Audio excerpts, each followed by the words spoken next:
வணக்கம் மக்களை, bachelor cooking ஷோவுக்கு உங்களை இனிதே வரவேற்கிறேன். ஸோ இன்றைக்கி நம்ம என்ன குக் பண்ண போகிறோம் அப்படின்னா, இட்லி தோசைக்கு ஏற்ற மாதிரி பார்த்திங்கன்னா சட்னி தான் பண்ண போகிறோம். நம்ம இதில் பண்ண போகிறோம்னா தக்காளி சட்னி தான். பட் தக்காளி சட்னியில் முட்டை ஆட் பண்ணி பண்ண போகிறோம். ஸோ வாங்க எப்படி பண்ணுறதுன்னு பார்க்கலாம். ஸோ ஃபஸ்ட்டு ஆஸ் யூஷுவல் ஒரு கடாயில் எண்ணெய் ஆட் பண்ணியாச்சு. அது சூடானதுக்கப்புறம் வெங்காயம், நல்லா பொடிசாக கட் பண்ண வெங்காயம்,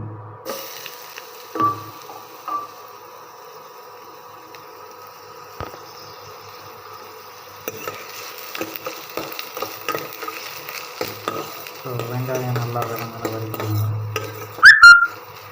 எந்த அளவுக்கு வெங்காயம் நல்லா வதங்குதோ அந்த அளவுக்கு பார்த்திங்கன்னா நம்ம வைக்கிற எந்த டிஷ்ஷாக இருந்தாலும் சரி நல்லா டேஸ்டியாக இருக்கும். ஸோ வெங்காயத்தை நல்லா வதங்க விடுங்க. சப்போஸ் உங்களுக்கு டைம் இல்லை அப்படின்னா சீக்கிரம் வதங்கணும்னு எதிர்பார்த்தீங்கன்னா இதோட கொஞ்சமாக உப்பு ஆட் பண்ணிட்டீங்கன்னா வெங்காயம் சீக்கிரம் வந்துடும். இப்போ பார்த்திங்கன்னா இந்த வெங்காயத்தோட சின்னதாக ஒரு 2 பல் பூண்டு எடுத்துக்கிட்டு அதை நல்லா பொடிசாக கட் பண்ணி ஆட் பண்ணிக்கோங்க.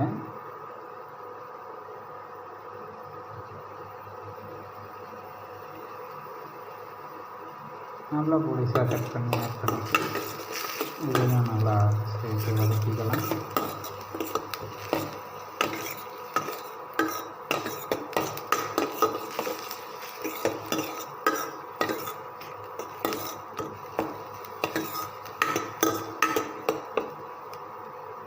கொஞ்சம் நேரம் நல்லா வதங்கட்டும், அது வரையும் வெயிட் பண்ணலாம். பார்த்திங்கன்னா தெரியும் வெங்காயம் நல்லாவே வதங்கிருக்கு.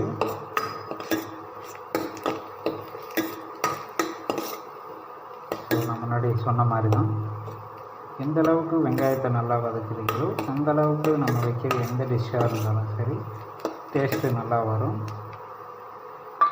ஸோ இதோட ஒரு சின்ன 3 தக்காளி சின்னதாக எடுத்துகிட்டு அதை நல்லா பேஸ்ட்டாக அரைச்சி வச்சுக்கிட்டேன், அதை ஆட் பண்ணிக்கலாம்.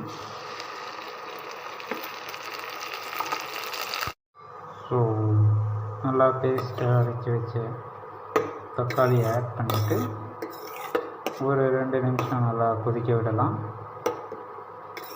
ஏன்னா நம்ம பேஸ்ட்டாக அரைச்சி வச்சுருக்கிறதால ரொம்ப நேரம் குக் பண்ண வேண்டிய அவசியம் இல்லை.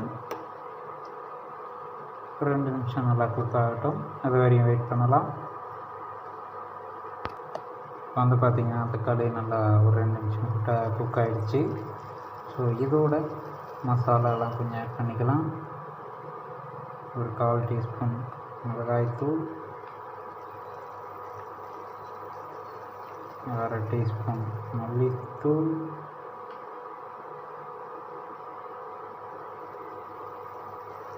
கொஞ்சமாக ஜீரகப்பொடி, அதுக்கப்புறம் கரம் மசாலா கொஞ்சமாக,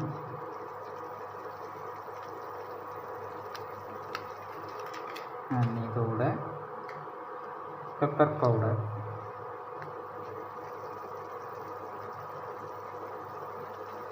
காரம் அதிகம் வேணும்னா நீங்கள் பெப்பர் அதிகமாக ஆட் பண்ணிக்கலாம். ஸோ இதை நல்லா கிளறி விட்டு மசாலாவோட ஒரு 2 நிமிஷம் நல்லாவே குக் ஆகட்டும், அது வரையும் வெயிட் பண்ணலாம்.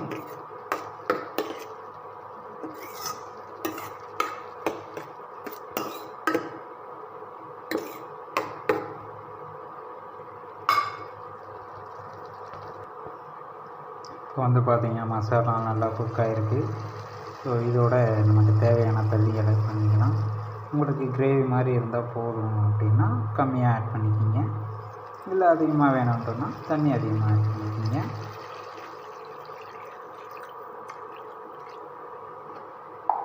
ஸோ இதுக்கு தேவையான அளவு உப்பு ஆட் பண்ணிடலாம்.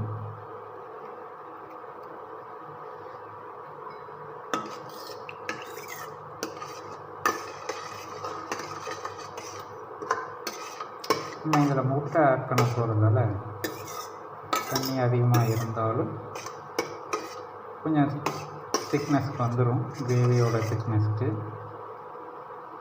ஸோ இது நல்லா கொதிக்கட்டும், கொதிக்கிற வரையும் வெயிட் பண்ணலாம்.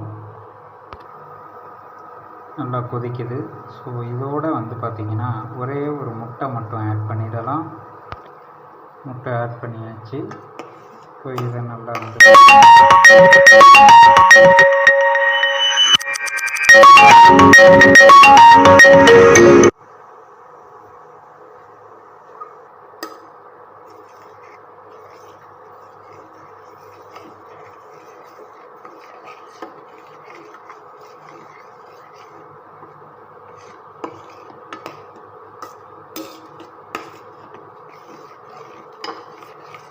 பார்த்திங்கனாவே தெரியும், தண்ணி மாதிரி இருந்தது.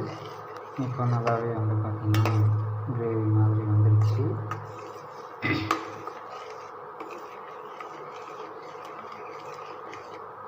ஒரே ஒரு முட்டை பார்த்திங்கன்னா கரெக்டாக இருக்கும். 2 முட்டை ஆட் பண்ணிட்டிங்கன்னா உங்களுக்கு பார்த்திங்கன்னா ரொம்ப திக்னஸ் வந்துடும். சப்போஸ் அந்த மாதிரி தான் தொக்கு மாதிரி வேணும்னு நினைக்கிறீங்க, 2 முட்டை கூட ஆட் பண்ணிக்கலாம். இது ஒரு 2 நிமிஷம் கொதித்ததுக்கப்புறம் இறக்கி வச்சிடலாம். நம்மளுக்கு தேவையான முட்டை சட்னி தயாராகிடும். அவ்வளோதான் மக்களே, ஒரு 2 நிமிஷம் நல்லா கொதித்ததுக்கப்புறம் ஸ்டவ் ஆஃப் பண்ணியாச்சு. ஸோ நமக்கு தேவையான முட்டை சட்னி ரெடி ஆகிடுச்சு. இதை நீங்கள் தோசைக்கோ இட்லிக்கோ ஸ்டைலிஷாக சாப்பிட்டா அருமையாக இருக்கும். ஸோ இந்த டிஷ் எப்படி இருந்ததுன்னு மறக்காமல் கமெண்ட் பண்ணுங்கள். இந்த வீடியோ உங்களுக்கு பிடிச்சா மறக்காமல் நம்ம சேனலை சப்ஸ்கிரைப் பண்ணிவிடுங்க. பாய்.